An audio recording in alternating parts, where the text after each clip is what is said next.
The snow fell mercilessly as Victoria Taylor stood alone at the Riverford train depot, clutching her battered carpetbag with trembling fingers, the bitter January wind of 1877 cutting through her thin woolen coat. The promised groom, a man she knew only through 6 exchanged letters, and a daguerreotype, was nowhere to be found, and the station manager had long since given her pitying glances before retreating to his office as darkness began to fall. Victoria's teeth chattered as she tried to maintain her composure. 22 years old and 1,000 miles from Boston with nothing but $3.76 to her name, no family to return to, no prospects waiting. The brutal Wyoming Territory winter seemed determined to claim her as its first victim of the evening. "Madam, you been standin' there near 4 hours now." The voice came from behind her, deep and rough like stone against leather.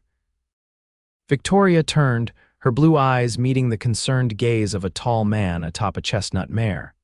His face was partially obscured by a thick beard dusted with snowflakes, but his eyes, a startling shade of green, studied her with unmistakable concern.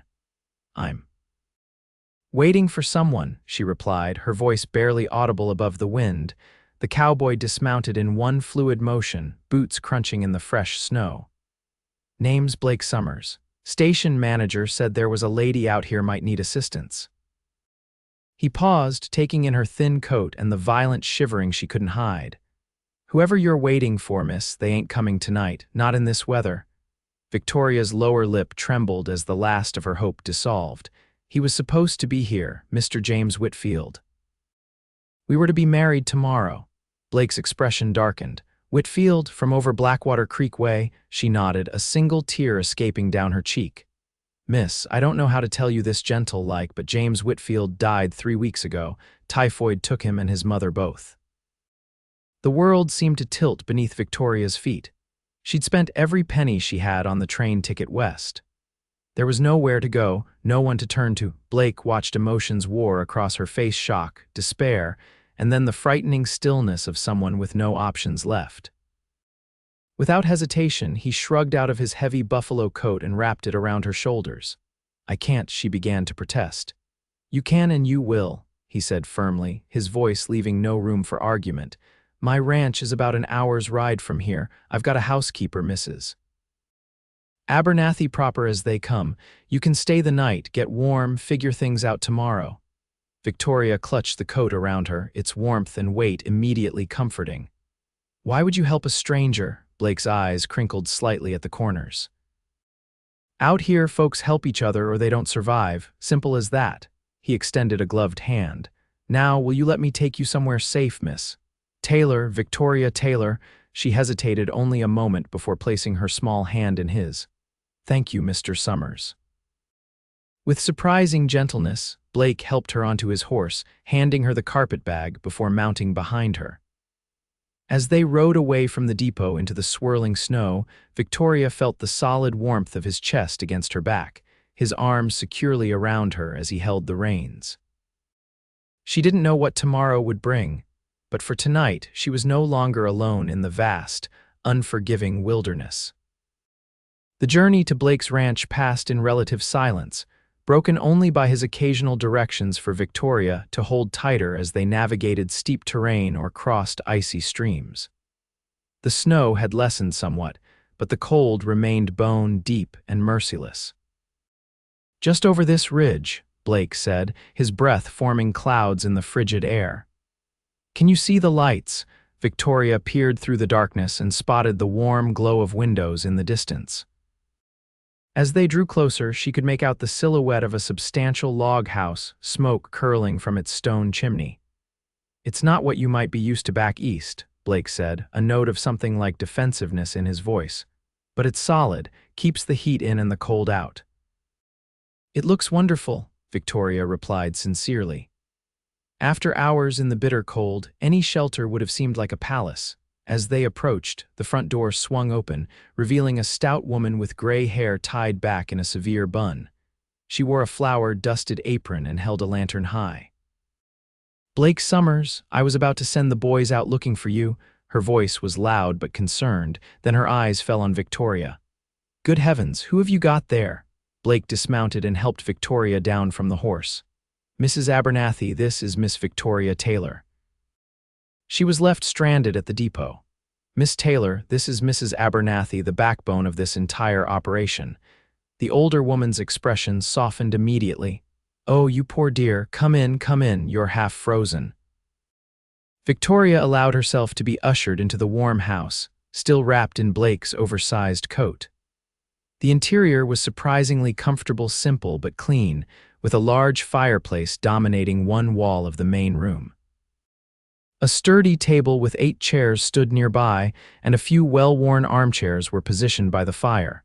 Whitfield never showed, Blake explained quietly to Mrs. Abernathy as he removed his hat and gloves. She doesn't know yet that he passed. The housekeeper's eyes widened and she clicked her tongue sympathetically. Let's get you warmed up first, dear. Questions and explanations can wait. Are you hungry? Victoria suddenly realized she hadn't eaten since early morning on the train. Yes, madam, very. Well, there's stew keeping warm and fresh bread. Blake, go fetch some dry clothes from Sarah's old trunk. They might be a bit large, but they'll do until we can wash and dry what she's wearing. Blake nodded and disappeared down a hallway while Mrs. Abernathy guided Victoria to a chair by the fire. The warmth was almost painful against her cold skin, but she welcomed it nonetheless.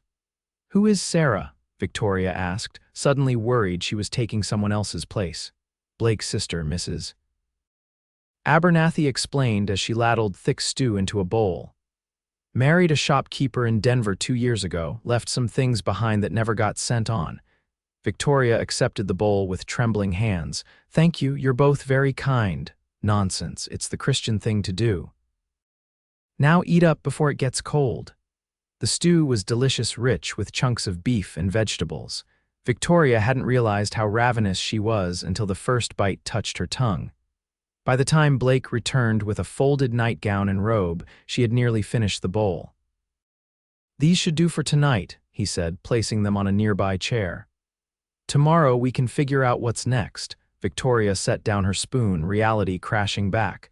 What happened to Mr. Whitfield? You said typhoid. Blake exchanged a glance with Mrs. Abernathy before sitting down across from Victoria. Yes, it swept through Blackwater Creek about a month ago. James and his mother were among those who didn't make it. I'm sorry. Victoria stared into the fire. She hadn't loved James Whitfield, how could she, having never met him? But she had pinned all her hopes on the future he'd promised in his letters. A home, security, perhaps eventually affection. I have nowhere to go, she said quietly. I spent everything getting here. You'll stay with us for now, Blake said firmly. We can send word to your family. I have no family, Victoria interrupted. My parents died last year. The house had to be sold to pay my father's debts. I was staying with a distant cousin who made it clear I had overstayed my welcome. Mrs. Abernathy laid a gentle hand on Victoria's shoulder. Well, then you'll stay here until you decide what you want to do. This isn't Boston, dear, but there are opportunities for a young woman with sense and education. I can read and write, Victoria offered, and I'm good with figures. My father was an accountant. Blake's expression brightened slightly. That could be useful. The schoolteacher in town has been talking about leaving come spring, and I know the mercantile is always looking for help. Hope flickered tentatively in Victoria's chest. You really think I could find work? I do, Blake said with quiet confidence. But first, rest, get warm. Morning will be soon enough to worry about the future. Mrs. Abernathy showed Victoria to a small but clean bedroom. Bathrooms down the hall if you want to wash up. There's hot water in the reservoir on the stove. Left alone, Victoria sat on the edge of the bed, overwhelmed by the day's events. She'd arrived full of nervous anticipation about meeting her future husband. Now he was dead, and she was dependent on the kindness of strangers. As she changed into the borrowed nightgown, she caught a glimpse of herself in the small mirror above the dresser. Her chestnut hair had come loose from its pins, her blue eyes were rimmed with fatigue, and her cheeks were flushed from the transition from cold to warmth. What now, Victoria? She whispered to her reflection. She had no answer, but as she slipped beneath the heavy quilts of the bed, She found herself thinking of green eyes and the solid warmth of Blake Summers' presence at her back as they'd ridden through the snow. For the first time since stepping off the train, she felt safe. Sleep claimed her almost instantly. Victoria awoke to sunlight streaming through the window and the distant sounds of activity men's voices, horses nickering, the clatter of metal tools. For a moment she was disoriented, then the events of the previous day came rushing back. A soft knock sounded at the door. "Miss Taylor, are you awake?" Mrs. Abernathy's voice called. "Yes, come in," Victoria responded, sitting up and smoothing her borrowed nightgown.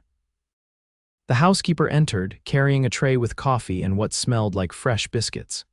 "Thought you might want to break your fast before facing the day. The men have already eaten and are out tending to chores." "Men, there are others." Victoria accepted the tray with thanks. "Oh yes. Blake has 3 ranch hands who live in the bunkhouse. Good boys, all of them, came with the ranch when Blake bought it 4 years ago." Mrs. Abernathy busied herself opening the curtains wider. "I've laid out some clothes for you. They're Sarah's, but they should do until we can get into town." Victoria sipped the strong coffee. "You mentioned Blake bought the ranch. He wasn't raised here." Mrs. Abernathy's expression grew thoughtful. "No, though you wouldn't know it to see him work. He was a Union captain in the war, came west afterward like many did. Worked as a trail boss for a few years, saved every penny, then bought this place when old Mr. Henderson decided to move to California. He seems kind," Victoria ventured. "That he is. Too kind sometimes for his own good." The older woman gave Victoria an appraising look. "He's a good man, Miss Taylor, the best I know. Don't worry about your reputation staying here. Mine is above reproach, and no one would dare suggest impropriety with me standing guard." Victoria felt her cheeks warm. "I wasn't worried about that. I'm just grateful for the help." "Well, finish your breakfast and get dressed. Blake wants to show you around the place once you're ready, says there's matters to discuss." After Mrs. Abernathy left, Victoria ate quickly and dressed in the borrowed clothes, a simple blue calico dress that was indeed a bit large but serviceable once belted. The boots were slightly big as well, but thick woolen stockings helped fill the space.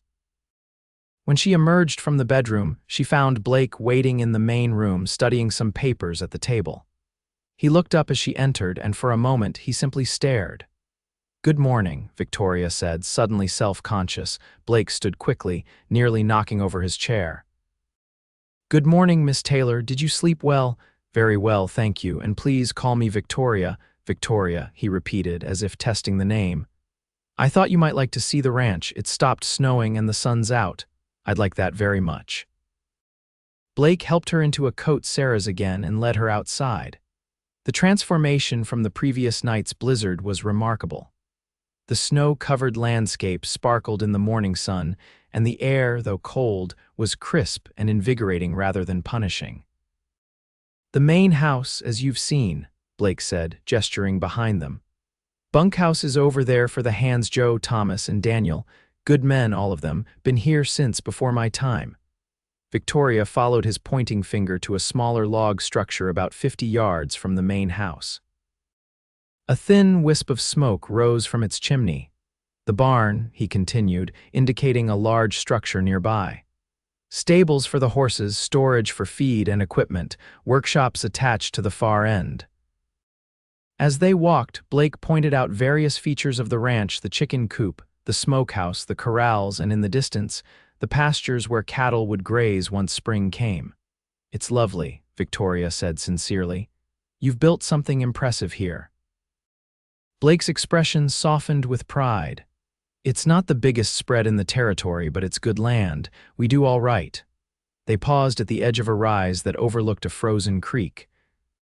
The morning sun cast long shadows across the snow, and in the distance, mountains rose sharp against the clear blue sky. "About your situation," Blake said, his tone turning serious. "I've been thinking." Victoria braced herself.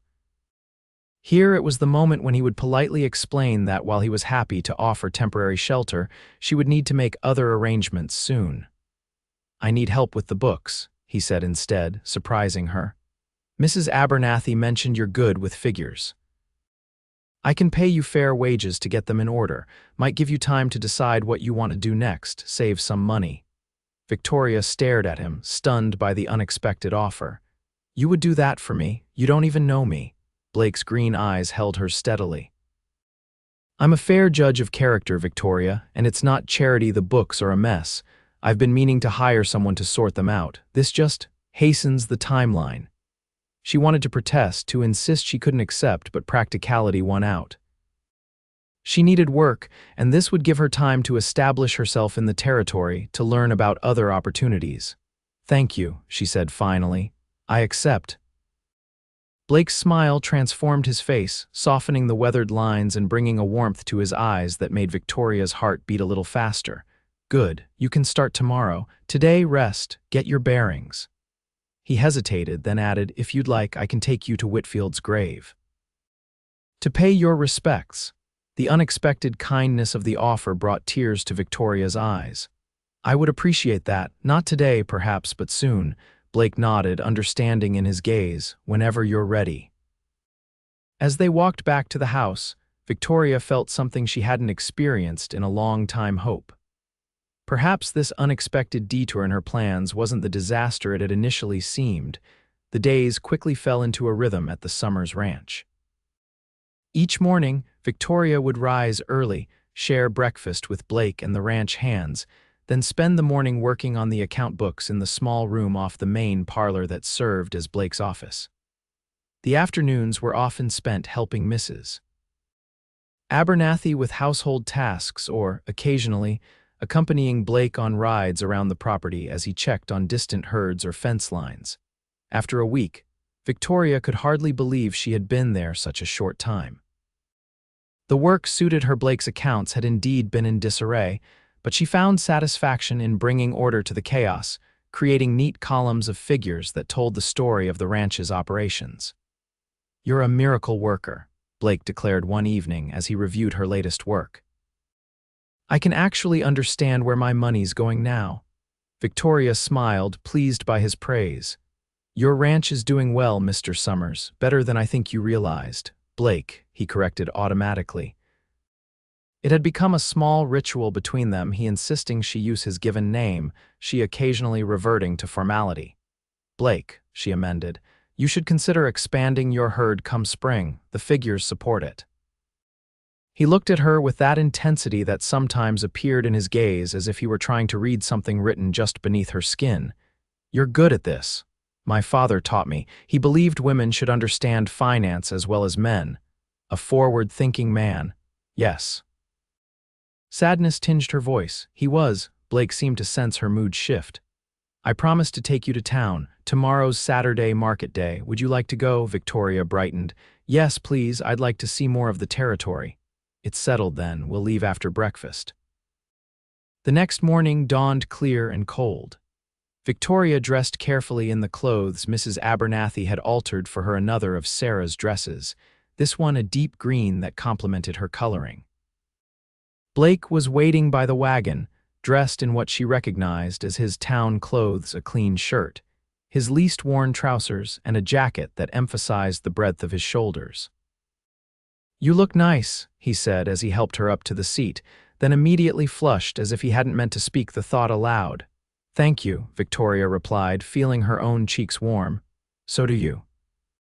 The journey to town took nearly an hour, during which Blake pointed out landmarks and shared stories about the area the time a flash flood had nearly washed out the bridge they crossed.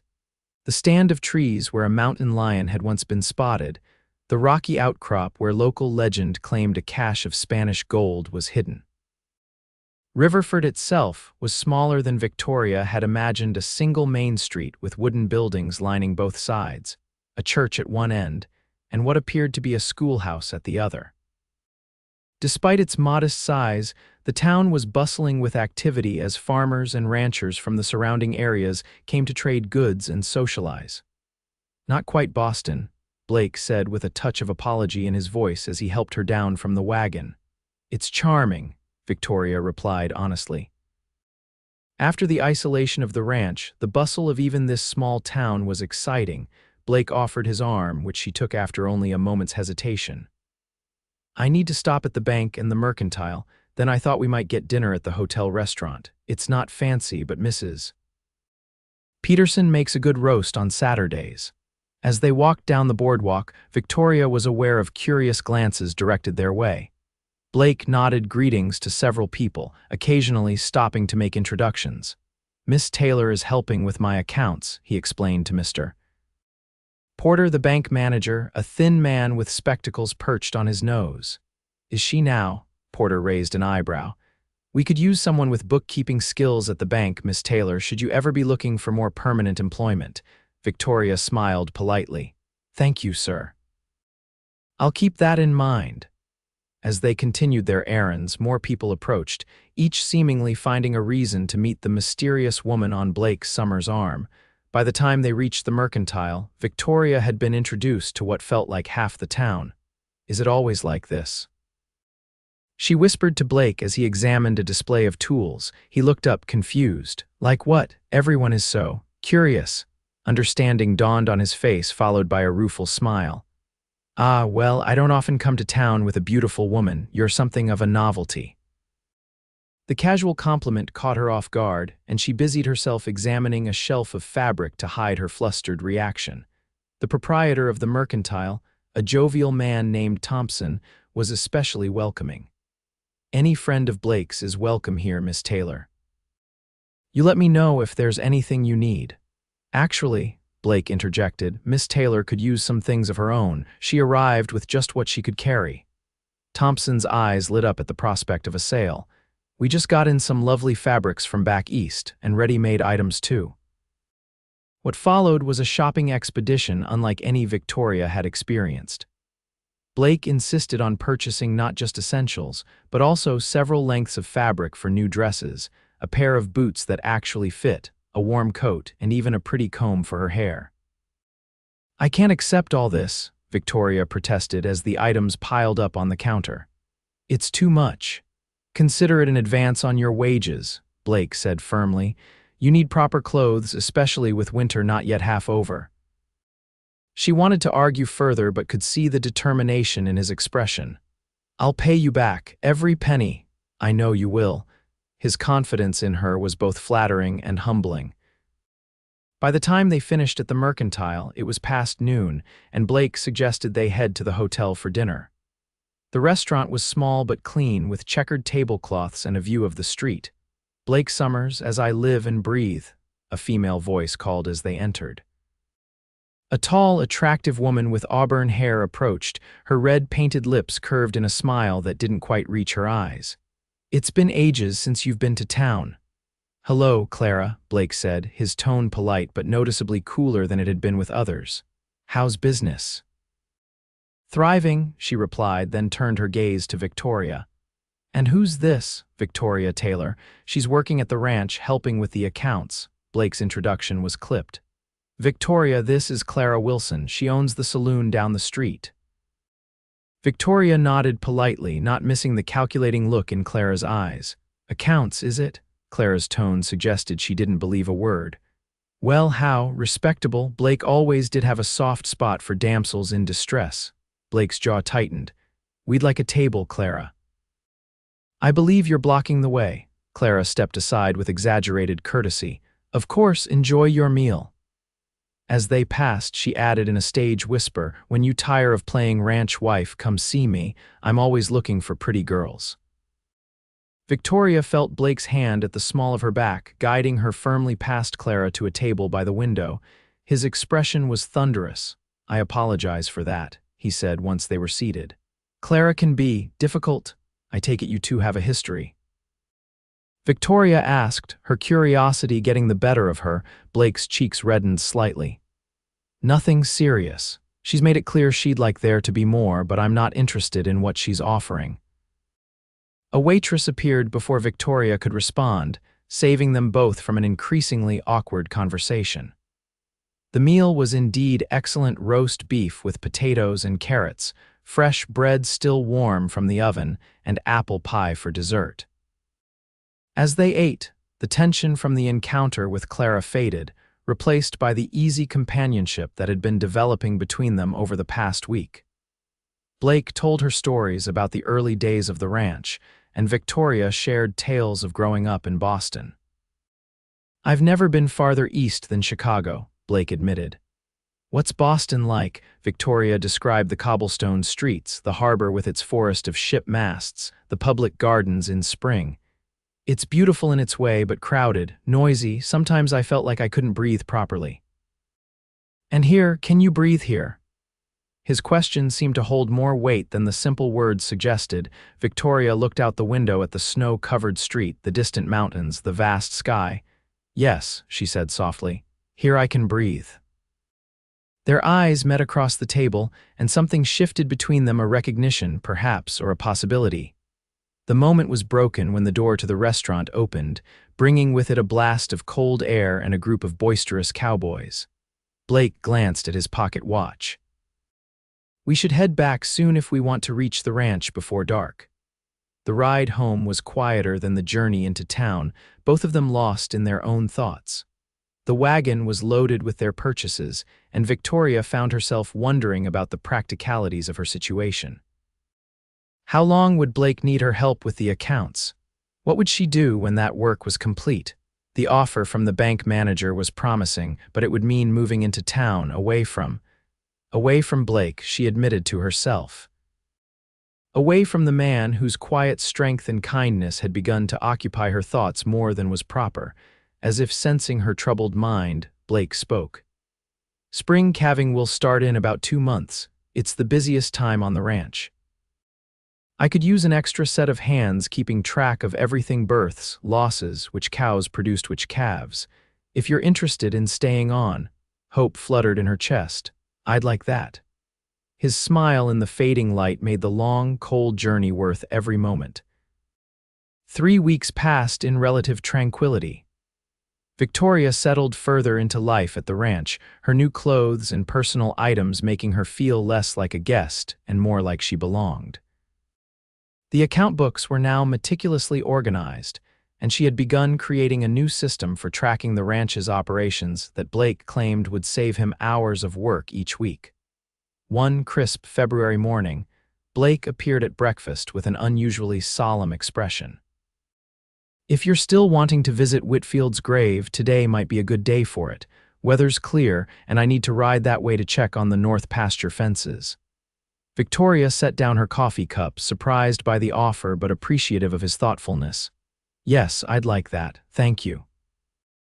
An hour later, they were riding across the snow-covered landscape, Victoria on a gentle mare named Daisy that Blake had been patiently teaching her to ride. The cemetery lay on a small hill overlooking Blackwater Creek, about 5 miles from the ranch. It was a simple place: wooden markers and a few stone monuments enclosed by a wrought iron fence. Blake led her to a fresh grave with a wooden cross bearing James Whitfield's name and dates. Victoria stood before it, unsure what to feel. She had never met the man, yet his death had irrevocably altered the course of her life.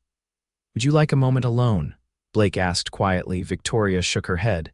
"No, it's all right. I didn't know him, not really. 6 letters and a photograph don't make a relationship." She knelt and brushed snow from the base of the cross. "But I am sorry he died. He seemed decent in his letters. He wrote about wanting children, a family, a future." Blake remained respectfully silent, standing a few paces behind her.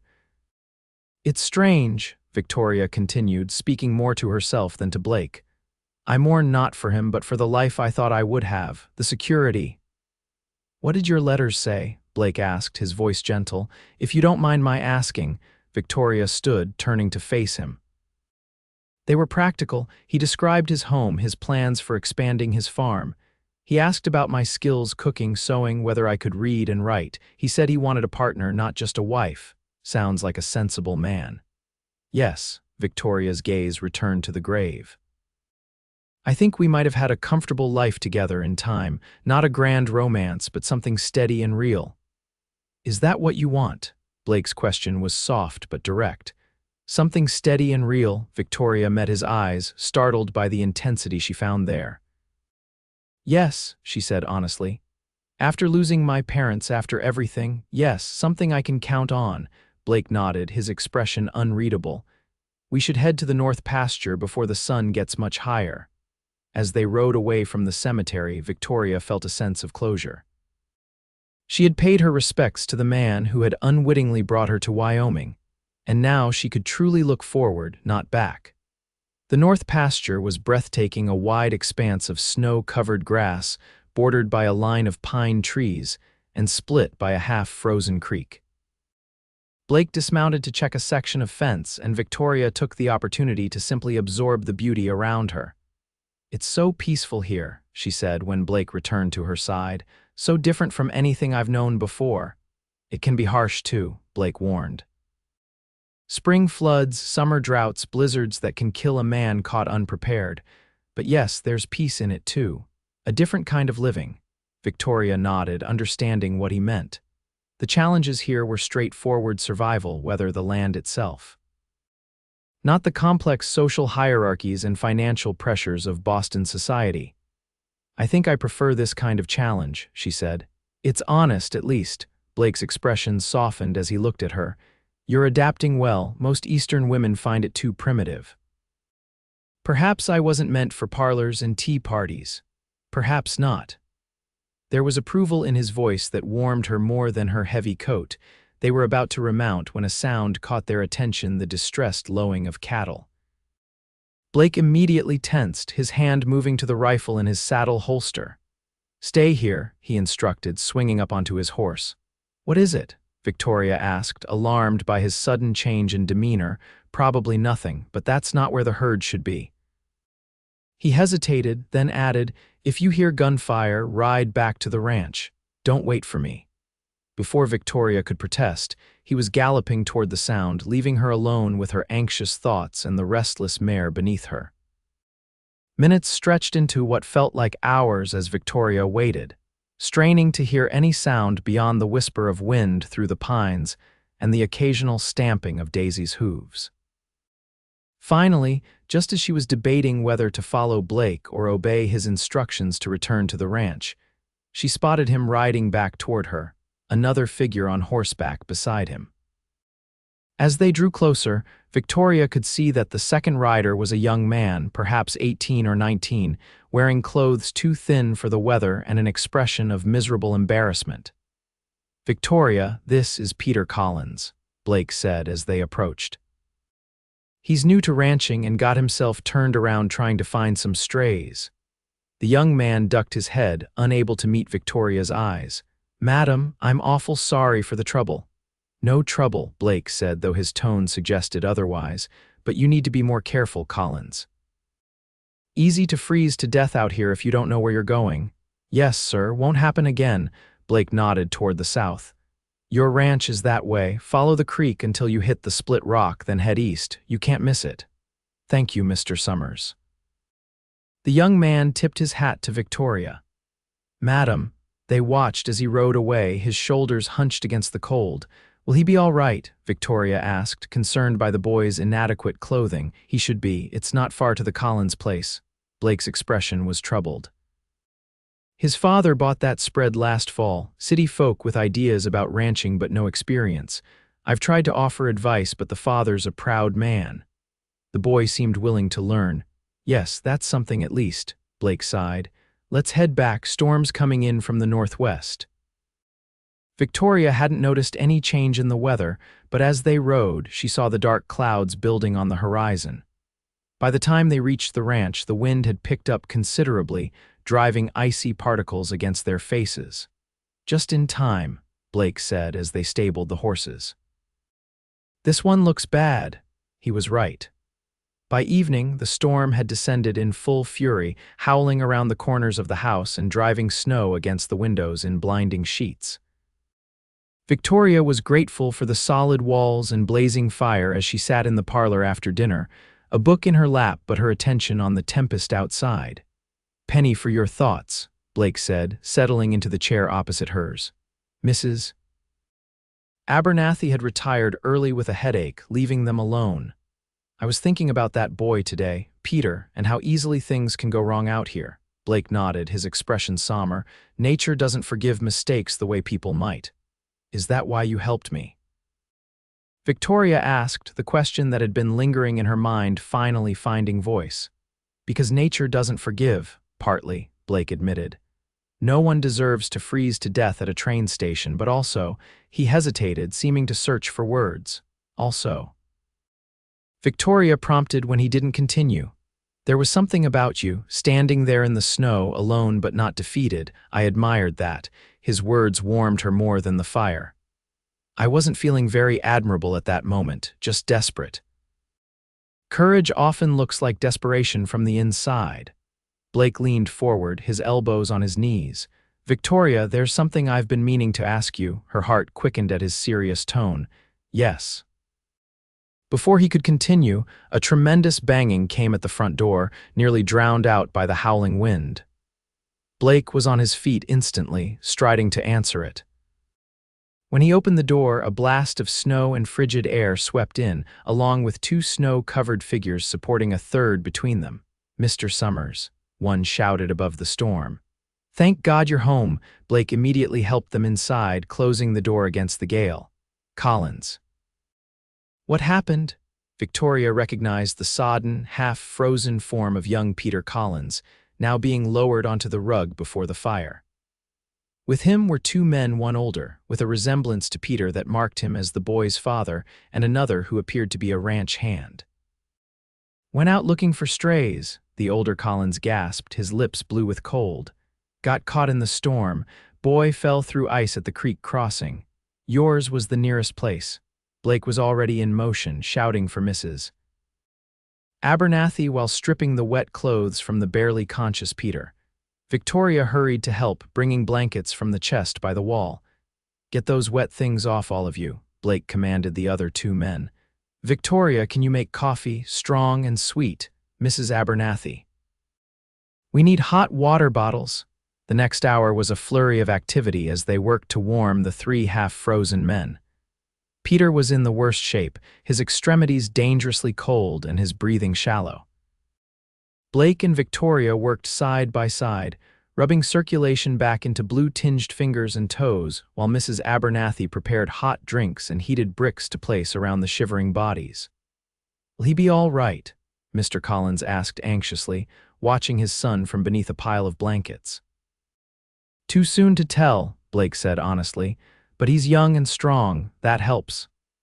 Victoria was struck by Blake's calm efficiency in the crisis, issuing clear directions, his hands sure and steady as he worked to save the boy.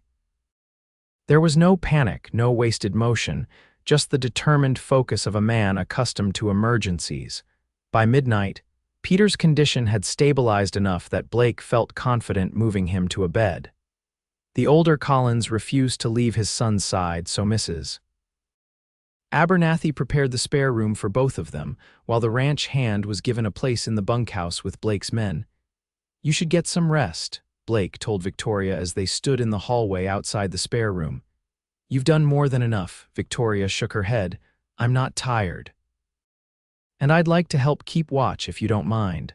Blake studied her face, then nodded. We'll take turns. I'll sit with them first, try to sleep for a few hours, then you can relieve me. Though she wanted to argue, Victoria recognized the wisdom in his suggestion. The night had been exhausting, both physically and emotionally. Wake me in 3 hours then. Promise? Promise. True to his word, Blake gently shook her awake 3 hours later. Victoria quickly dressed and made her way to the spare room where she found Mr. Collins asleep in a chair beside his son's bed. Any change? She whispered to Blake, who looked exhausted but relieved. His color's better, fever's down, I think he'll pull through. Victoria touched Blake's arm. Go rest, I'll watch them. Blake hesitated, then nodded. Call if anything changes. The next few hours passed quietly as Victoria sat in the dim room, occasionally checking Peter's temperature and breathing. Mr. Collins woke once, disoriented, but quickly fell back asleep when Victoria assured him his son was improving. As dawn approached, Peter stirred, his eyes fluttering open. Water, he croaked. Victoria helped him drink from a glass on the bedside table. How do you feel? Like I've been trampled by the entire herd, he mumbled. Twice, she smiled, relief washing over her. That's to be expected. You had a close call, Peter's gaze sharpened as memory returned. Pa, Jenkins, your father is right here, Victoria nodded toward the sleeping man in the chair, and your ranch hand is safe in the bunkhouse. The boy relaxed visibly. Mr. Summers, sleeping, he sat with you most of the night. Peter closed his eyes again. He saved my life, again. Rest now, Victoria said softly. Everything's all right. By mid-morning, the storm had passed, leaving behind drifts taller than a man in some places.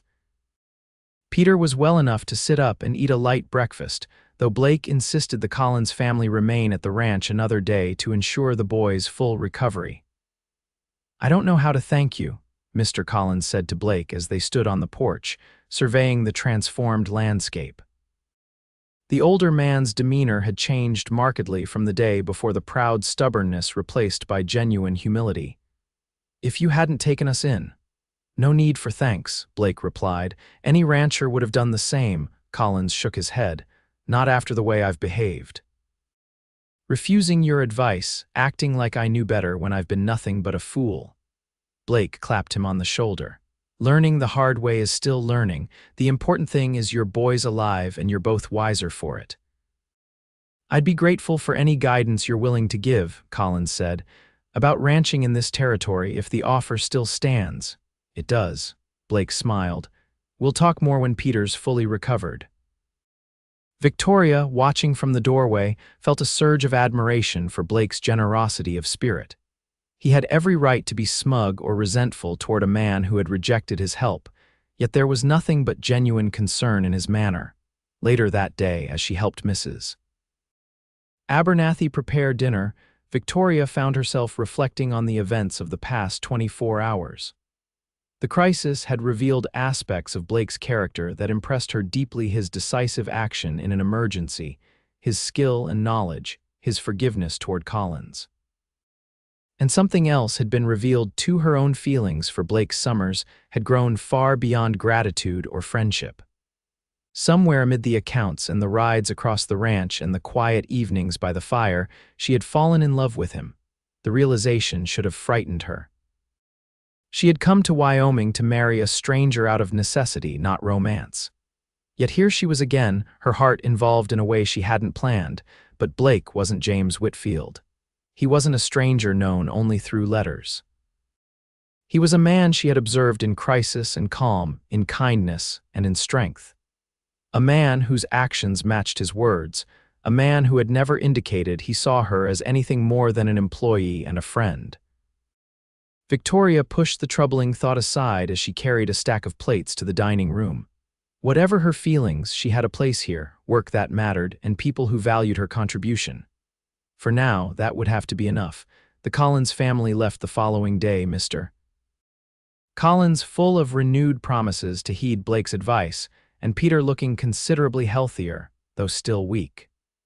Their departure seemed to mark a return to the ranch's normal routine, but Victoria sensed a subtle shift in the atmosphere.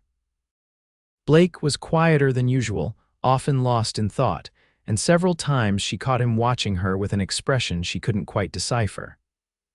Mrs. Abernathy, too, seemed to be observing them both with a knowing look that made Victoria self-conscious. A week after the storm, Blake announced at breakfast that he needed to ride into town on business and asked if Victoria would like to accompany him.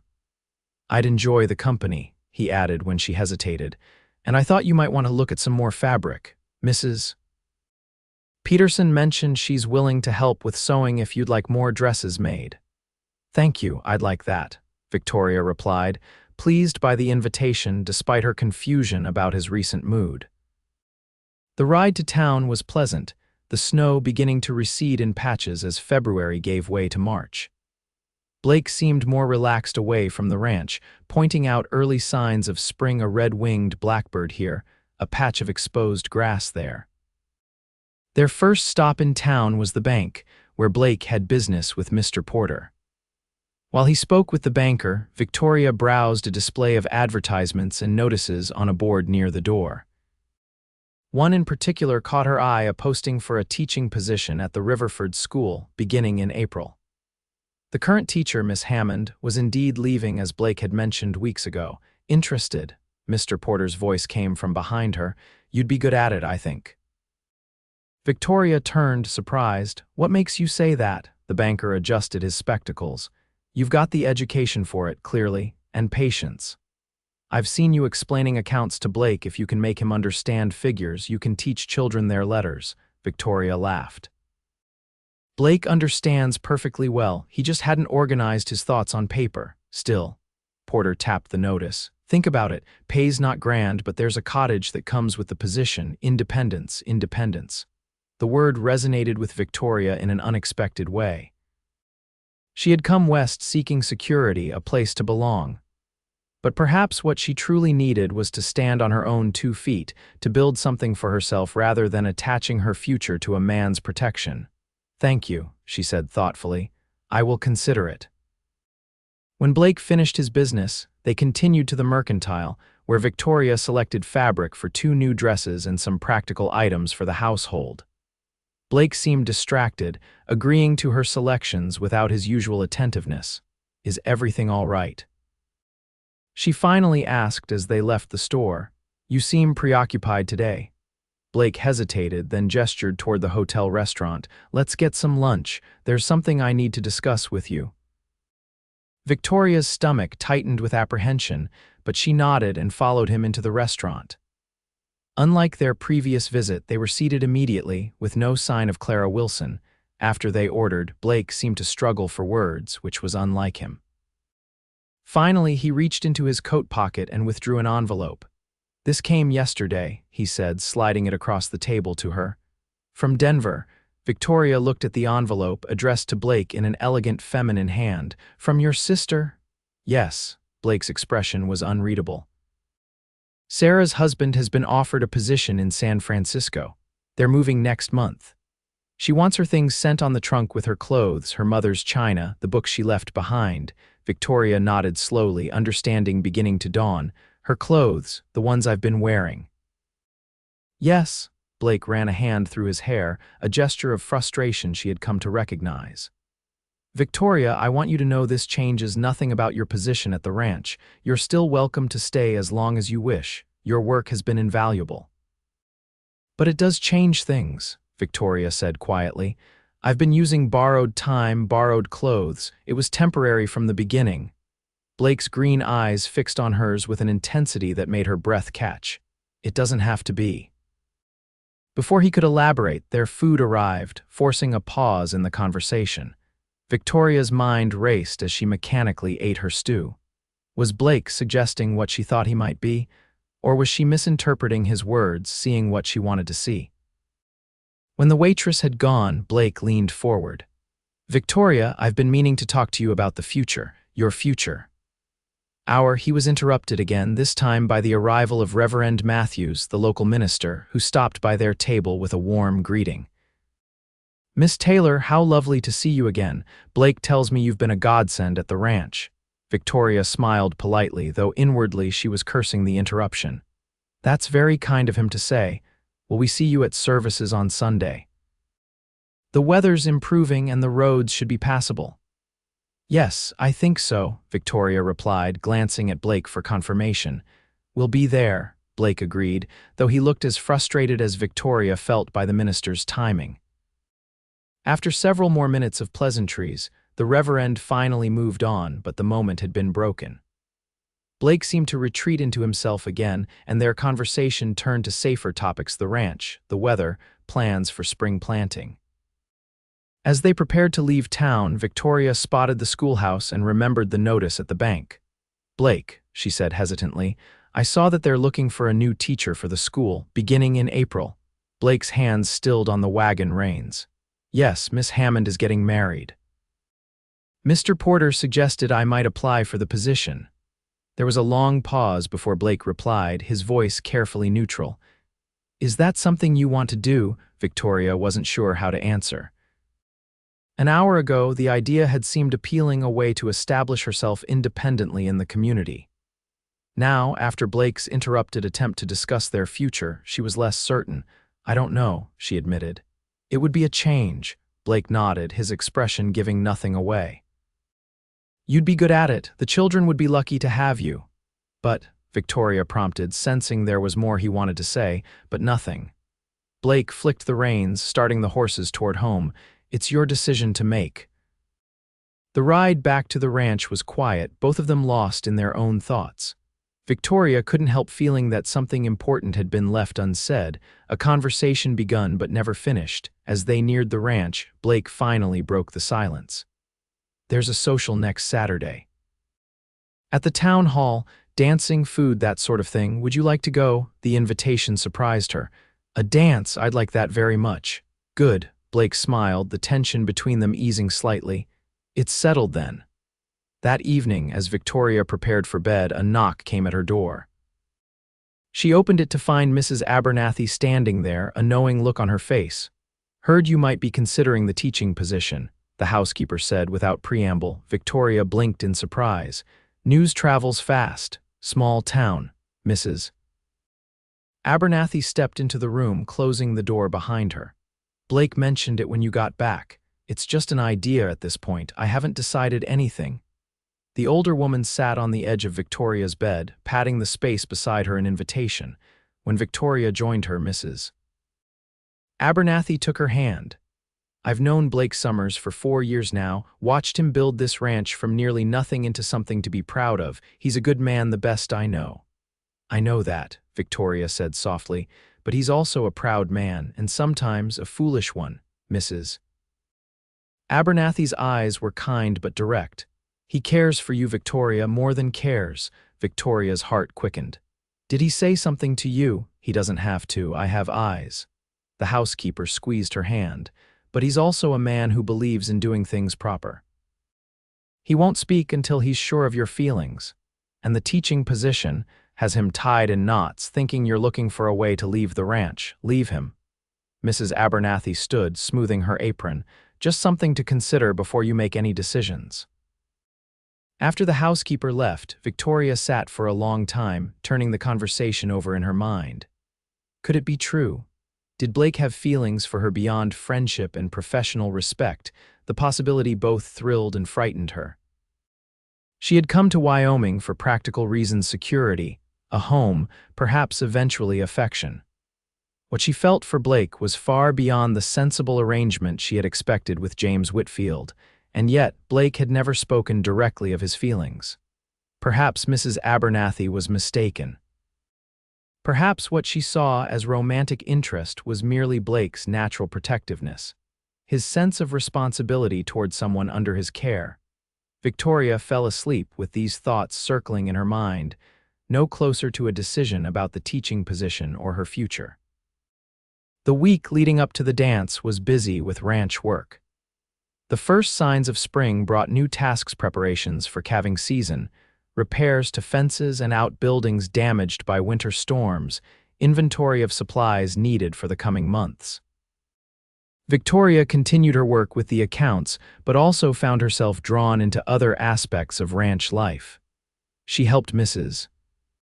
Abernathy plant an early crop of peas and lettuce in the kitchen garden, learned to mend harnesses from Thomas, the oldest of the ranch hands, and even assisted Blake in bottle feeding an orphaned calf whose mother had died in a ravine.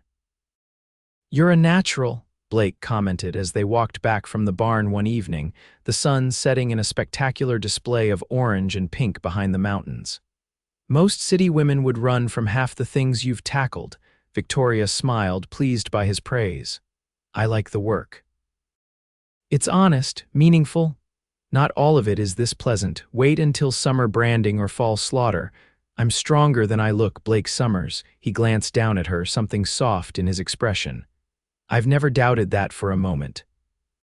Their eyes held for a beat too long, and Victoria felt heat rise in her cheeks that had nothing to do with the physical exertion of their chores.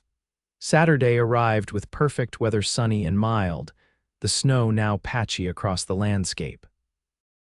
Victoria spent extra time on her appearance, wearing one of her new dresses, a deep blue that Mrs. Peterson had finished just in time, and styling her hair in a more elaborate arrangement than her usual practical bun. When she emerged from her room, she found Blake waiting in the parlor, dressed in his best clothes. He stood as she entered, and the look on his face a mixture of admiration and something deeper made her breath catch. "You look beautiful," he said simply. "Thank you." Victoria smoothed her skirt nervously. You look very handsome yourself.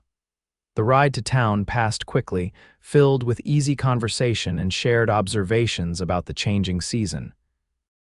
As they approached the town hall, Victoria could hear music spilling out into the evening air, fiddles and a piano playing a lively tune. Inside, the hall had been transformed with lanterns and spring flowers. Nearly everyone from town and the surrounding ranches seemed to be there, from small children running between the adults to elderly couples watching from chairs along the walls. Blake took Victoria's hand as they entered, a protective gesture that nonetheless sent a thrill through her. Several people called greetings, and Victoria was struck by how at home she felt among these people she had known for barely 2 months. Blake, Miss Taylor, Reverend Matthews approached beaming. So glad you could come. Blake, the town council wants a word when you have a moment. Something about the spring cattle drive routes.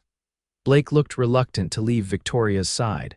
Can it wait? I'll be fine, Victoria assured him. Go, I see Mrs. Peterson over there. I should thank her for finishing my dress so quickly. Still hesitant, Blake nodded. I won't be long. As he walked away with the Reverend, Victoria made her way toward Mrs. Peterson, only to be intercepted by Peter Collins, looking fully recovered from his ordeal. Miss Taylor, may I say you look lovely tonight? Victoria smiled at the earnest young man. Thank you, Peter. You're looking well yourself, fully recovered, I hope. Thanks to you and Mr. Summers, Peter replied, his expression turning serious. I never properly thanked you for what you did that night.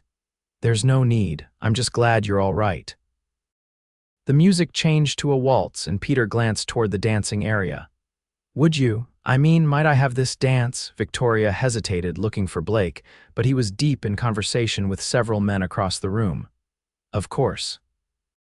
Peter was an enthusiastic, if somewhat clumsy dancer, stepping on her toes twice and apologizing profusely each time. Victoria didn't mind his youthful exuberance was charming, and she was enjoying the chance to dance after so many months without such social pleasures. As the waltz ended, Peter was about to ask for another dance when a new voice interrupted. Mind if I cut in? Victoria turned to find Blake standing beside them, his expression unreadable. Peter immediately stepped back. Not at all, Mr. Summers. Thank you for the dance, Miss Taylor. As the young man retreated, Blake offered his hand.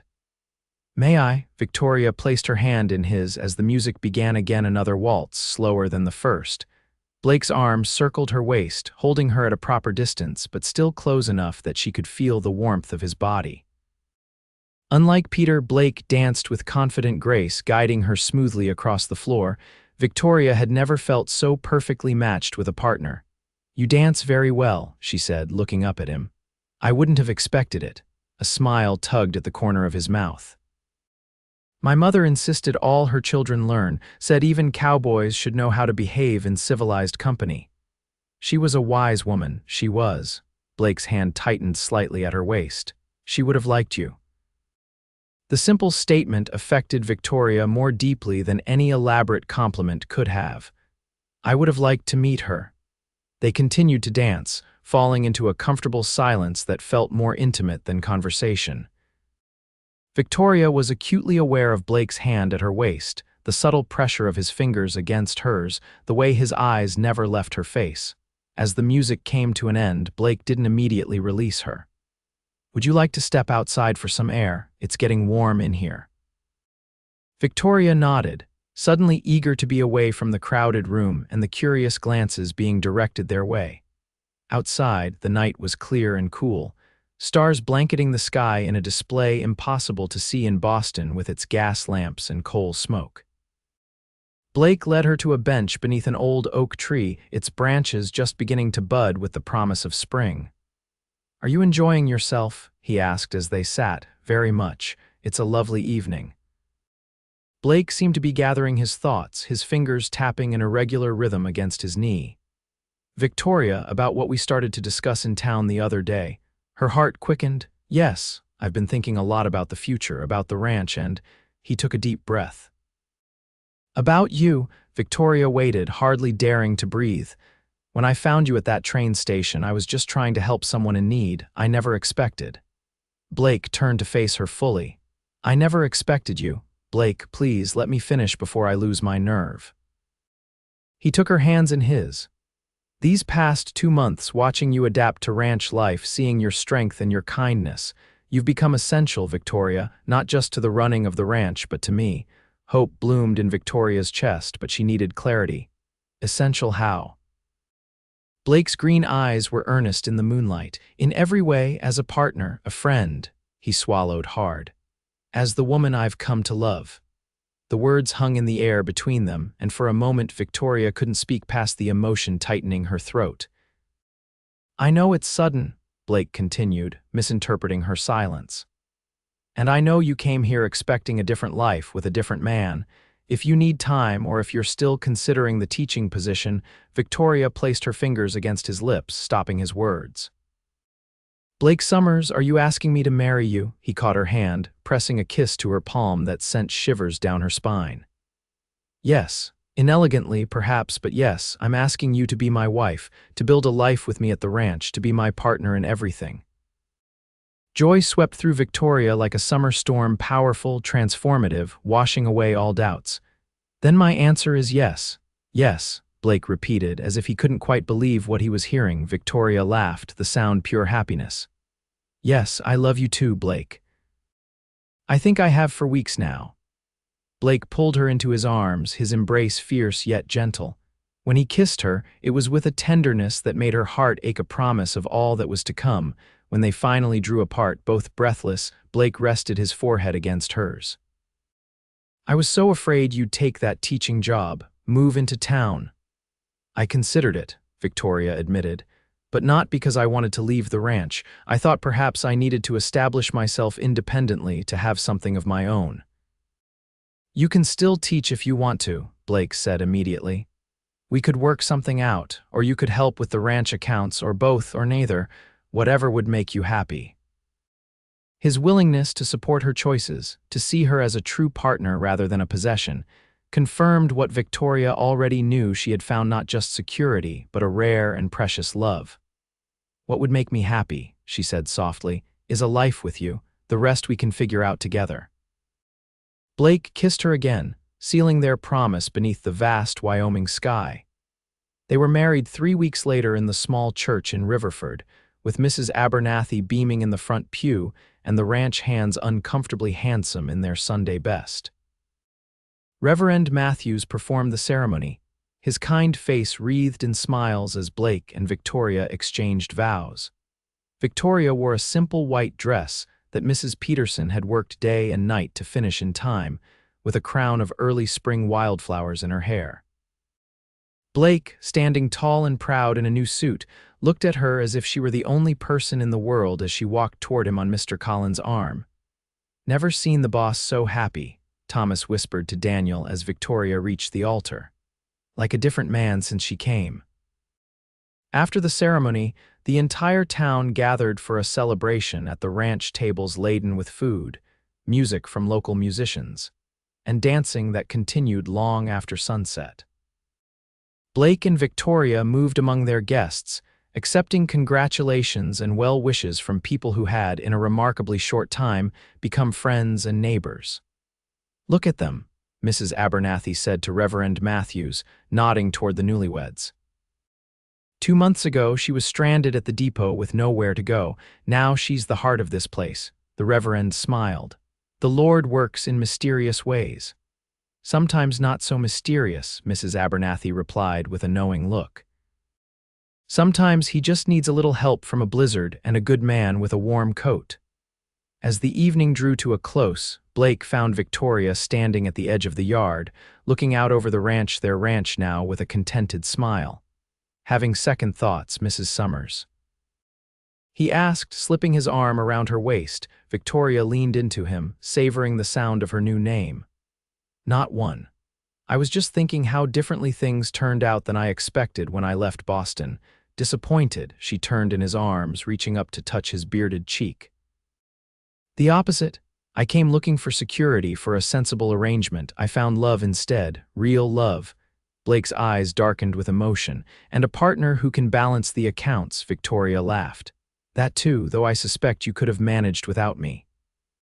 Never, Blake said, suddenly serious. I managed Victoria, but I wasn't living. Not really, you changed everything. He kissed her then, a kiss that held all the promise of their future together, the joys and challenges of ranch life, the family they hoped to build, the partnership they had already begun. Later that night, as their guests departed and the ranch settled into silence, Blake carried Victoria across the threshold of the main house, their home. Mrs. Abernathy had moved to the small cabin behind the garden, insisting the newlyweds needed privacy despite Victoria's protests.